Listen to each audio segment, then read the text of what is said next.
I was entitled as President of the United States and Commander-in-Chief to immunity. I'm entitled to immunity. Every president has immunity, especially one that did the job I did. I did a great job.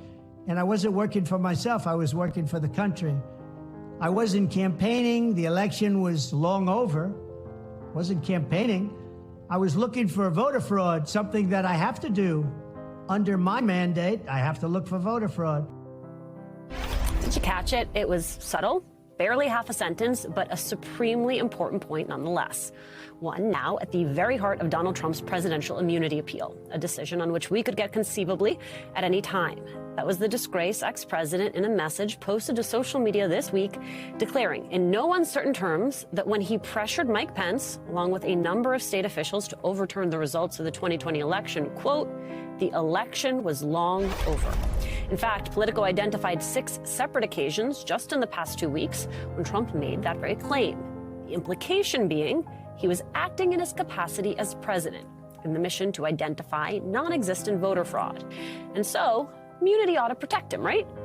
But there is just one problem for Trump. Making the case the 2020 election was long over by that point is made more difficult by the fact he himself wrote in November that year, 2020 is a long way from over. And the idea he wasn't acting in his personal capacity as a candidate for re-election made more difficult by a brief to the Supreme Court in which attorney John Eastman wrote, quote, he seeks to intervene in this matter in his personal capacity as a candidate for re-election. This blatant, whiplash-worthy change in tack is the subject of new analysis in Politico. Quote, contradiction could cause headaches for Trump and his current lawyers as they now press appellate courts to accept an aggressive immunity theory, a gambit that could hinge on whether Trump's attempts to overturn Joe Biden's victory could somehow count as an official presidential act or whether they were nakedly political. Joining our conversation, Politico national correspondent with a byline on that piece, Betsy Woodruff Swan, plus former lead investigator for the January 6th Select Committee, Tim Heaphy. Tim, before we even get into the merits of Trump's new argument, just explain why the distinction matters, acting as president versus acting as a candidate. Right. So it really matters. The Supreme Court, ultimately, or the D.C. Circuit now, and potentially the Supreme Court, has to evaluate whether or not the president, during the acts that are alleged as criminal in the special counsel's case, were conducted pursuant to his official responsibility as president. There's an argument that if they were part of his official duties, he has immunity for those. Even that is unsettled. But the threshold question is, were those acts done pursuant to his role as president of the United States? Or, as the special counsel asserts, are they done in his capacity as a candidate, a private citizen outside of the zone of his responsibilities as president? So it's understandable that now he wants to say, the election was long over. This was done in my capacity as president. The problem is that that's just 180 degrees different than what he himself repeatedly said before, and then the day after January 6th. Alicia, I am reminded when I read that of the outtakes from his January 7th speech that the Select Committee obtained from the archives. They show literally President Trump, at the time, President Trump, when he got to the draft statement of the election is over, he says, I don't want to say the election is over. And he changes the wording to commit to a transfer of power, but he doesn't say the election is over. So it's just not persuasive to suddenly, in a court filing or in a Truth Social post, say the election was long over, when in real time, he was saying exactly the opposite and acting just the opposite, encouraging people to march on the Capitol to disrupt the joint session. So I don't think it's going to matter. I think it's going to hurt his credibility. I don't think it's going to affect the immunity case. It could only hurt his credibility in front of Judge Chutkan and ultimately a jury when this case is tried. Well, especially, Tim, because you heard him say it in that one clip I played, but he's been making this case more and more frequently. Just listen to what he said earlier this week. And I feel that as a president, you have to have immunity. Very simple.